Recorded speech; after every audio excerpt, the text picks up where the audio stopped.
Everyone, welcome back to my YouTube channel. I hope आप सभी अच्छे होंगे और आपके IBPS PU के एग्ज़ाम्स भी बहुत अच्छे गए होंगे। जब हम एग्ज़ाम दे के निकले आज तो इतनी तेज़ बारिश हो रही थी, पूरा रोड पानी पानी हो गया था। प्लस लगा था यहाँ थोड़ी देर और बारिश होगी तो बाढ़ ही आ जाएगा। एनीवेज़, अब बात करते हैं मेरे अटेम्प्ट्स की।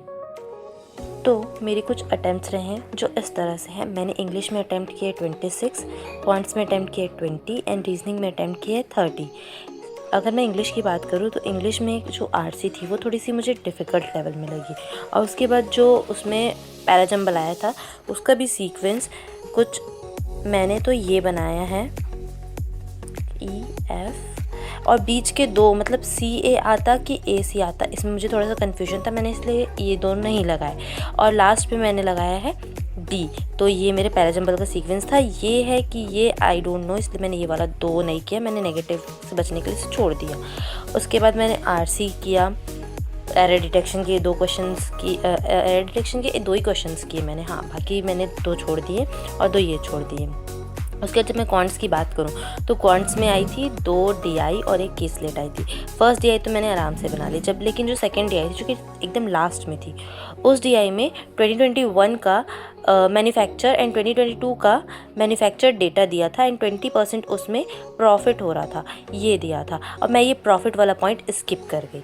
ये जो प्रॉफिट वाला है ना, मैंने देखा ही नहीं कि इसमें प्रॉफिट भी दिया हुआ, मैंने सिर्फ मैन्युफैक्चर डेटा देखा और जो पहले के दो बड़े बड़े क्वेश्चन थे मैंने वो बोला कि मैं लास्ट में बनाऊंगी, और थर्ड पे छोटा क्वेश्चन था वो मैंने देखा और उस पर मैन्युफैक्चर डेटा से काम हो गया। तो मैंने कहा कि मैंने जो डिकोडिंग पार्ट है इसमें तो कुछ था ही नहीं, ये क्या ही है।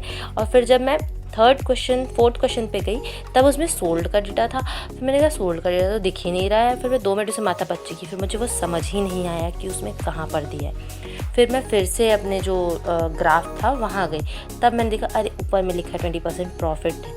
फिर मैं उस पर बनाई, उस DI पे मैंने लिटरली 4 मिनट वेस्ट कर दिए थे और मेरा उस पर क्वेश्चंस नहीं बना था। तो मेरा दिमाग इतना ज़्यादा ख़राब हो गया था कि मैं क्या करूं।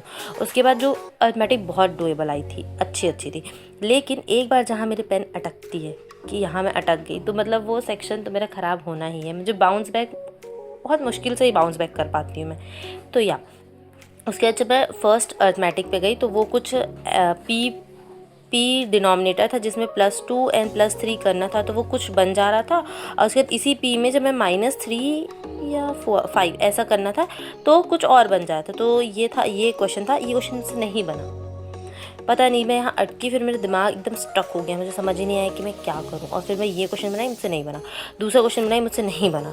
फिर मैंने उस दूसरे क्वेश्चन को फिर से एक बार ट्राई किया, फिर मेरा वो बना। ऐसे करके मैंने जैसे तैसे क्वांट्स में 20 अटैम्प्ट्स किए। उसके बाद मैं दिमाग में ये लेके गई थी कि रीजनिंग में मैं स्टक नहीं होंगी, बराबर से लाइन्स पढ़ूँगी और अच्छे से अटैम्प्ट करूँगी।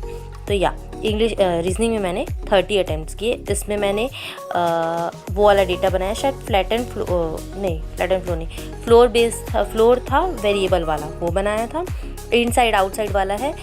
मैं जितने लोगों से वहाँ से निकलने के बाद बात की, वो लोग बोल रहे थे कि 4 पॉसिबिलिटीज़ में उनका बना, बट मैंने तो 2 पॉसिबिलिटी में ही बना लिया उसको। पता नहीं क्या कुछ ज़्यादा दिमाग आ गया मेरे अंदर कि क्या, बट स्टिल मैंने दो पॉसिबिलिटीज़ में वो ख़त्म कर लिया था। और उसके बाद इसमें आया था इनइक्वालिटी से क्वेश्चंस थे, सिलोगिज्म के थे, 3 स्टेटमेंट 2 कंक्लूजन, और एक वो वाला था कि फर्स्ट सेकंड थर्ड को मिला के वर्ड्स बनाने वाले क्वेश्चन थे। नंबर था जिसमें बैकवर्ड और फ्रंट काउंटिंग करके कितने पेयर्स बन रहे वो निकालने का था। 3 से 4 पजल्स थी और एक ब्लड रिलेशन था, बस इतना ही था। सो अगर मैं टोटल देखूँ तो मेरे अटैम्प्ट है 76। SBI में मेरे थे 80, इसमें है 86। अगर मेरी एक्यूरेसी सही रही तो भगवान करे कि मेरा हो जाए और मुझे IBPS PO का मेंस देने का, फर्स्ट टाइम मेंस देने का मौका मिले। So let's hope for the best. और आगे के जितने भी शिफ्ट्स होने वाले हैं मैं सबको ऑल द बेस्ट विश करती हूँ। आप बहुत अच्छे से एग्ज़ाम दीजिएगा। Okay, bye bye.